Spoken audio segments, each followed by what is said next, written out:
아멘. 할렐루야. 사순절 마지막 주간이자 고난주간 첫 번째 날 월요일 새벽 첫 시간, 주님의 죽으심과 고난을 묵상하며 기도의 자리로 나오신 모든 성도님들과 온라인으로 함께 예배드리시는 모든 분들에게 하나님의 크신 은혜와 평강이 가득하시기를 주님의 이름으로 축원합니다. 오늘 말씀의 제목은 내가 유대인의 왕이냐입니다. 이는 단순한 질문처럼 보이지만 사실은 예수님이 누구신지를 드러내는 매우 결정적인 신앙적인 질문입니다. 요한복음 18장 28절 이하 말씀은 예수님께서 십자가를 지시기 전 불의한 권력들 앞에 서셨던 장면을 전해주고 있습니다. 세상을 창조하시고 지금도 다스리시는 하나님의 아들이 인간의 재판정에서 죄인 취급을 받는다는 것은 인간의 눈으로는 도저히 이해할 수 없는 역설입니다. 하지만 요한은 이 장면을 공관복음서보다 더 구체적이고 의미 있게 기록하고 있습니다. 요한복음의 저자인 사도 요한은 예수님의 마지막 재판 장면을 가까이서 지켜본 증인으로서 마치 하나의 영화의 장면처럼 당시의 긴장과 영적 대결을 세밀하게 전해주고 있습니다. 요한은 이 장면을 통해 사단이 왕노릇하려고 하는 그 자리조차도 하나님께서 승리의 무대로 바꾸어 가시는 은혜와 권능을 증언해주고 있습니다. 이 말씀은 세상의 재판은 불의하고 어두울 수 있으나 예수님 안에 있는 하나님의 공의와 진리는 결코 가려질 수 없다는 것을 말해줍니다. 예수님은 하나님의 뜻에 철저히 순종하셨습니다. 외면적으로는 점점 깊어지는 새벽의 어둠처럼 예수님께서는 고난의 길로 걸어가고 계셨지만 실상 그 길은 빛이 어둠을 이기는 여정이었습니다. 예수님은 십자가로 가는 이 길을 통해 하나님의 사랑과 공의의 가치를 세상 가운데 분명히 드러내 주셨습니다. 주님은 그렇게 순종해 주셨습니다. 하늘 아버지의 뜻을 이루어 드리기 위해 끝까지 하나님 나라의 사랑과 공의의 가치를 세워가신 주님은 어두운 세상을 비추는 빛이 되어 주셨습니다. 예수님을 죽이고자 하는 암투와 작전이 흘러가는 새벽의 시간처럼 점점 깊고 짙은 어둠처럼 보이며 마치 그들이 승리하는 것처럼 여겨졌지만 빛이 어둠을 이길 수 없다는 진리를 주님 끝까지 그분의 여정을 통하여 드러내 보여주셨습니다. 요한복음 18장 28절부터 40절까지 말씀은 세 가지 구조로 되어 있습니다. 첫 번째 단락은 28절부터 32절까지 예수님의 법정 신문 시작입니다. 두 번째 단락은 33절부터 38절 상반절로 빌라도의 신문과 예수님의 대답입니다. 마지막 세 번째 단락은 38절 하반절부터 40절로 예수님의 무죄 판결과 바라바의 석방입니다. 오늘 말씀의 제목은 내가 유대인의 왕이냐입니다. 본문의 말씀을 통하여 진정한 왕으로 이 땅에 오신 주님께서 겪으신 고초와 순환을 함께 묵상해가며 세 가지 영적인 교훈과 기도의 제목을 얻기 원합니다. 첫째로 형식적 신앙을 버리고 참된 경건을 따라야 합니다. 형식적 신앙을 버리고 참된 경건을 따라야 합니다. 예수님께서는 온 세상의 죄를 대속하시기 위해 자발적으로 십자가의 길을 걸으셨습니다. 그러나 그 길에는 하나님을 위한다고 말하면서도 도리어 하나님 나라를 거스르는 자들이 함께 있었습니다. 유대 종교 지도자들이었습니다. 그들은 자신들의 기득권과 전통을 위협하는 예수님의 말씀을 참을 수 없었습니다. 성전 중심의 신앙 체계를 뒤흔들고 그들의 외식과 위선을 드러내신 예수님을 신성모독이라고 하는 이름으로 제거하고자 했습니다. 그러나 그들의 법으로는 예수님을 정죄할 근거가 부족했습니다. 그래서 그들은 예수님을 로마에 반역하는 자로 몰아 로마의 손을 빌려 죽게 하려 했습니다. 이 모든 시도의 근원에는 예수님이 전하셨던 말씀에 대한 반감이 있었습니다. 예수님은 형식적인 신앙, 즉 겉모습만 경건해 보이고 속은 부패했던 그들의 신앙을 책망하셨습니다. 이 경고는 그들의 마음을 불편하게 했고 두려움에 빠뜨렸습니다. 진리를 마주할 용기가 없었던 그들은 진리 자체이신 예수님을 제거함으로 문제를 덮으려 했습니다. 본문 28절은 그들의 영적 실체를 낱낱이 드러내어 보여줍니다. 그들이 예수를 가야바에게서 관정으로 끌고 가니 새벽이라 그들은 더럽힘을 받지 아니하고 유월절 잔치를 먹고자 하여 관정에 들어가지 아니하더라. 그들은 유월절 잔치에 참여하기 위해 정결을 유지하고자 했습니다. 이방인의 공간인 관정에 들어가면 부정하게 된다고 여겼기 때문입니다. 그러나 실상 그들의 마음은 이미 더러워져 있었습니다. 그들은 하나님의 아들을 정죄하고 죽이기 위해 관정 밖에 서 있으면서도 겉으로는 하나님의 법, 율법을 지키는 경건한 자처럼 행동했습니다. 참으로 모순되고 아이러니한 장면입니다. 유월절은 하나님께서 이스라엘을 애굽의 종살이에서 구원하신 날을 기념하는 절기입니다. 그 은혜는 아무 공로 없이 오직 하나님의 자비로 주어졌습니다. 그런데 지금 그들은 그 은혜의 본체이신 예수님을 배척하며 겉으로만 그날을 기념하고 있었습니다. 정결한 육체로 유월절 식탁에 앉고자 했지만 그들의 마음은 진정한 유월절 은혜에서 멀어져 있었습니다. 사랑하는 여러분, 이 말씀은 고난주간을 보내는 오늘 우리의 모습도 돌아보게 해줍니다. 혹시 우리도 형식에 안주하고 겉모습에만 집중하며 믿음의 길을 걷고 있는지 돌아보아야 합니다. 예배는 드리지만 예배의 대상이신 주님을 진심으로 사랑하고 있는지, 기도는 하지만 진정한 회개와 순종으로 나아가고 있는지, 주님의 고난을 묵상해가는 이 한 주간 다시금 우리의 중심을 돌아보아야 할 줄로 믿습니다. 예수님은 제자들에게 유대 지도자들의 외식을 따르지 말라고 분명히 말씀하셨습니다. 주님 언제나 하나님 앞에, 사람들 앞에 진실하게 사셨고 우리도 또한 그 길로 부르신 줄로 믿습니다. 진정한 경건은 외형이 아니라 중심입니다. 하나님은 우리의 겉모습이 아니라 마음을 보시는 분이시기 때문입니다. 부디 형식이 아니라 진실함으로, 외식이 아니라 회개로 주님 앞에 서기 원합니다. 십자가의 은혜를 기억하며 그 은혜에 합당한 삶을 살아가길 원합니다. 우리의 중심이 정결할 때 하나님께서 기뻐하시는 거룩한 삶, 참된 경건의 삶이 시작되는 줄로 믿습니다. 그저 날마다 주의 십자가만을 의지해 나가는 자리에서 우리의 심령을 붙드시고 하나님이 기뻐하신 거룩한 삶으로 사라지는 그 은혜가 우리 가운데 부어지게 될 줄로 믿습니다. 그러한 참된 경건, 온전한 경건으로 영적인 승리를 거두시는 저와 여러분 모두가 되시길 주님의 이름으로 간절히 축원합니다. 둘째로, 세상에 속한 자는 진리를 알아보지 못합니다. 세상에 속한 자는 진리를 알아보지 못합니다. 오늘 본문에서는 예수님과 빌라도 사이의 대화가 중심이 됩니다. 불의한 재판정에 끌려오신 예수님은 자신의 생명을 빼앗으려는 자리에서도 담대하게 진리를 말씀하십니다. 빌라도는 그런 예수님을 바라보며 묻습니다. 내가 유대인의 왕이냐? 하지만 이 질문은 진리를 향한 갈망이 아니라 냉소와 무관심이 섞인 반응이었습니다. 그는 진리이신 예수님을 눈앞에 두고도 진리가 무엇이냐며 질문을 끝내버립니다.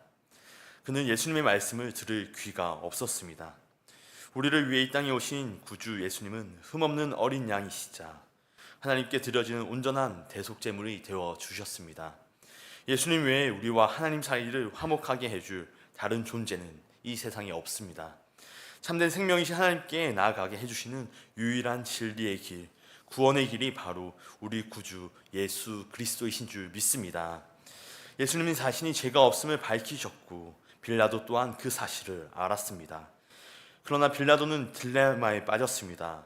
예수님을 풀어주면 유대 지도자들의 분노와 폭동이 걱정되었고 억울하게 죽이게 된다면 뒤따르는 양심의 가책을 앞두고 있었던 것입니다.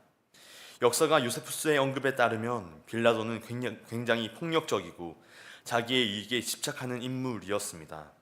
과거 불같던 그의 성품에 따르면 자신을 압박하는 그런 상황 가운데 그가 내릴 선택은 예루살렘을 쓸어버리는 결정이었겠지만 자신의 실정으로 일어났던 여러 차례의 큰 폭동들은 그로 하여금 로마의 눈치를 살피게 했습니다.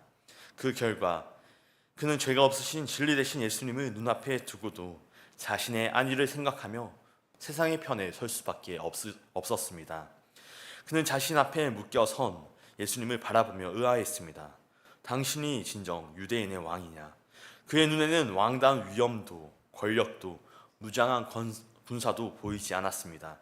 금장식이 아닌 과시관을 쓰신 예수님을 이해할 수 없었습니다.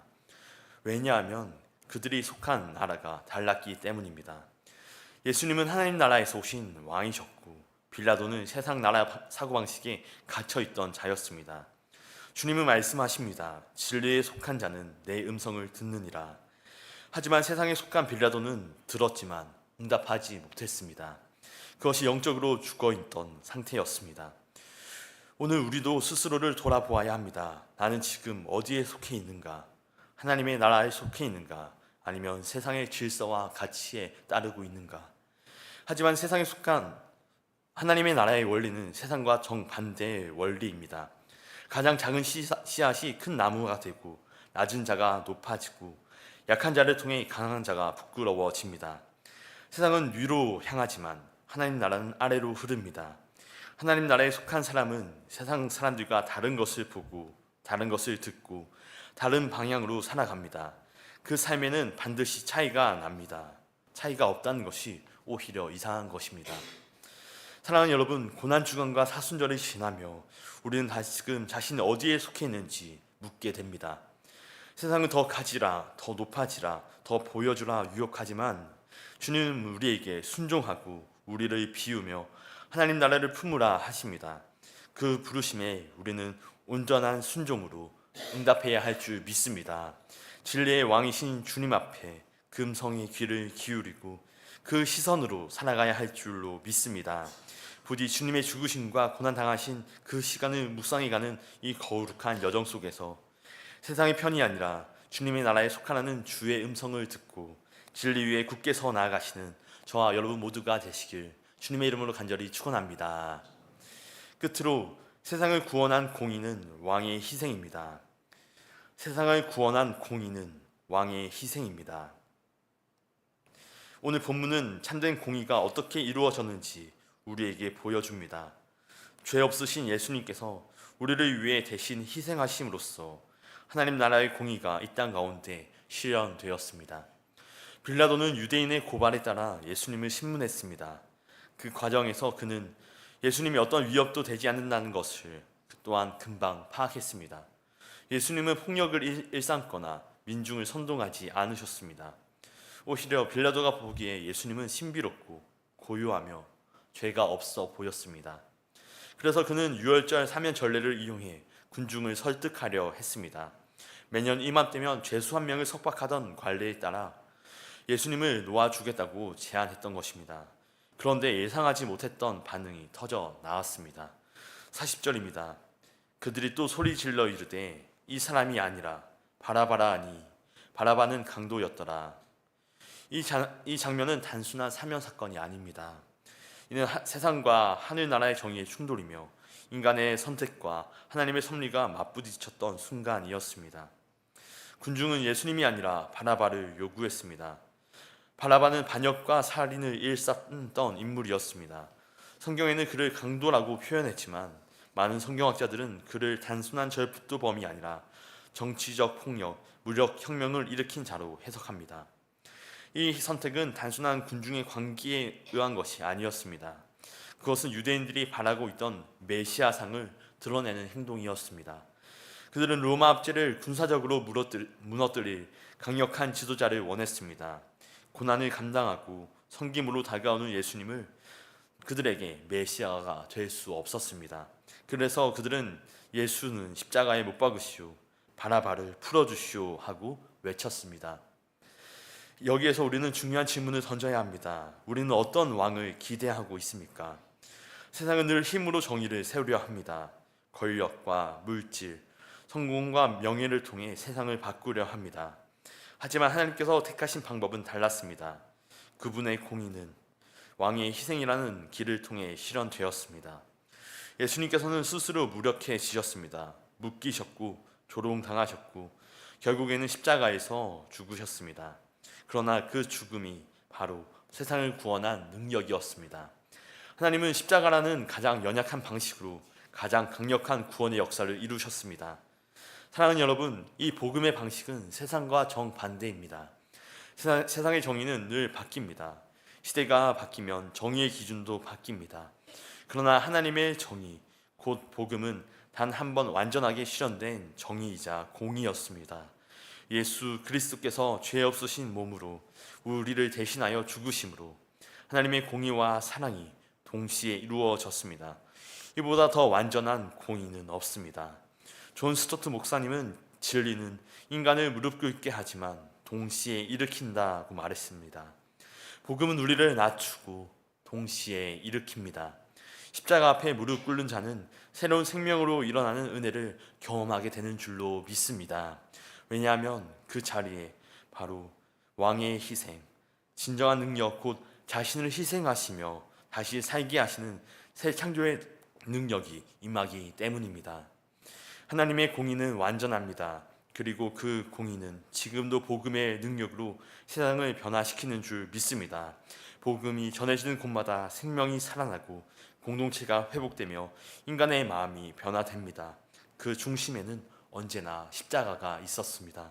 예수님의 희생, 그 사랑이, 그 공의가 모든 변화의 시작인 줄로 믿습니다.